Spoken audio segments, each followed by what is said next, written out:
Chance to sort of like share with the audience what each of us thought about the book. Are there three key items that maybe we can share? Okay. All right. So for me, three items with respect to flow is I would say for me the most important one is trying to have a purpose with your life, and that's one of the things that the book really does a good job of, and is communicating and saying, okay, you should have a purpose, right? And then not only should you have a purpose, but you should also have goals that are easily attainable, so that you can so that you can have that purpose. And how you reach flow in your life in general is by having your purpose and your goals, having all of those things sort of marry each other and merge them all together, so that you just don't have, so that you can have sort of an overarching purpose or overarching goal in your life, and then all your other sub goals and all your other goals sort of work with respect to what your purpose is. So for me, having purpose for your life is probably one of the biggest takeaways.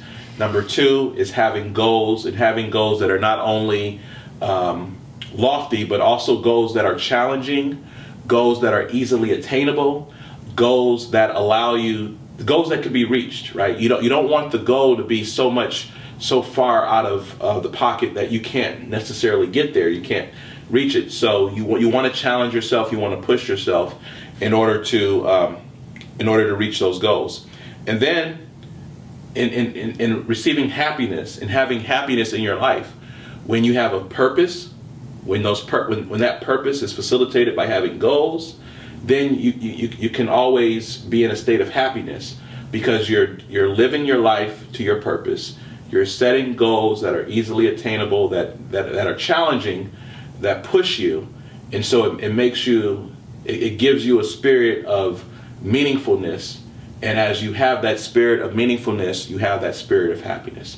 And so those are my three takeaways: happiness, purpose, and then having goals. And I think that is how you live your life in a flow state consistently.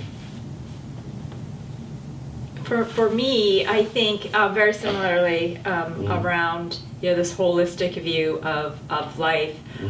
For me, I came in with this sort of sense of thinking that my mind should just, at its very sort of base, in that sort of point of harmony, it should be ordered, so that I have an ordered mind, and yet something will come in and disorder my mind or create entropy, as he speaks of. But when in fact reading through flow, it's actually your state of mind is chaos naturally, and it's up to us to bring order to our mind. And so that's just shifted my way of thinking. So for me, that's that first takeaway. And that actually makes me feel a little bit more easeful, and brings a little bit more self-compassion to when I feel a little bit, busy-headed, is that's my natural state. And then I can practice and control my consciousness in such a way that brings order to your mind. And I think that actually brings more empowerment and autonomy and agency to myself with that piece of knowledge.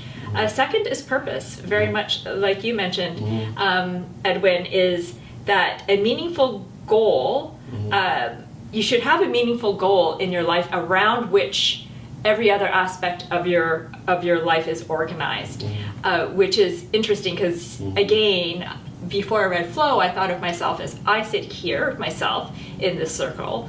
Not in the sense that the world goes around me, but in the sense that all the other components of my life sort of shift as I shift, rather than I should have some meaning and purpose, and I orbit around that. And that's such a different mindset, again, that leads to less stress, more ease around going through life, more flow. So that's the second one. And the third point was the importance of awareness and noticing where we place our attention.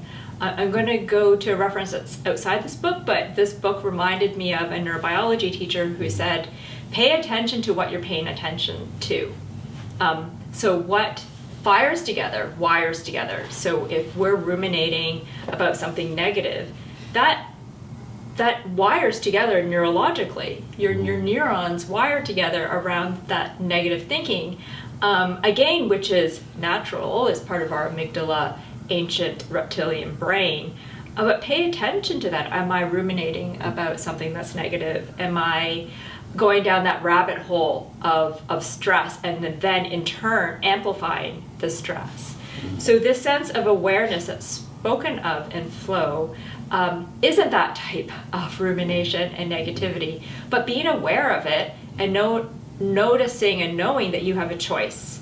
You have a choice to increase the amount of stress, which is mindful disorder and chaos, or you can control your consciousness and move toward, a greater sense of ease and less stress. But being aware of that without judgment, with a little bit of self-compassion, I think was a strong takeaway in this book.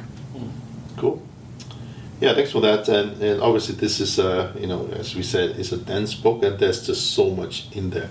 And just to come up with 3 things is it's not easy. So here's what I got. What I found really useful for me is to have that basic understanding of what flow is, right? You talk about consciousness, and you also talk about attention being a very important aspect of it, right? We need attention to stay in flow, and if we get distracted, we just unable to stay in that flow, right? So that's what helped me, is to understand what flow is. And then of course he started outlining some of the necessary components of flow, right? Things like we need to be in control.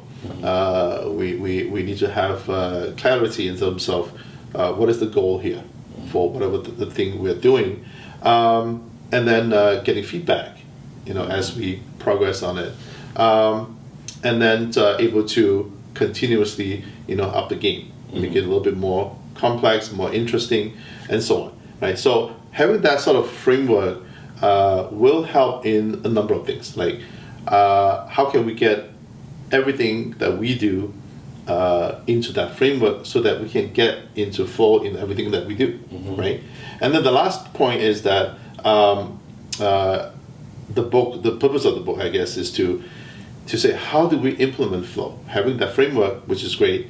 And then the last chapter is amazing to kind of, for me, as I read it, kind of wrap up the whole book, is ask, like, what is the meaning of life, right? And I think it says the meaning of life is to have meaning in life, right? Which kind of ties into what you guys say about having a purpose, right? And that, when I read that the first time, I was like, wow, I've been hearing a lot of people say, I don't know what, there's no meaning in my life. It's like, but what is it? Oh, so this is it. Just have to make sure that in everything you do, there is a meaning to it, right? I guess we can discuss further, like, around that, because does it mean that we must have meaning, force a meaning into everything we do? I don't think so, right? But I think once you find the right meaning for your life, then you realize that like you say, happiness.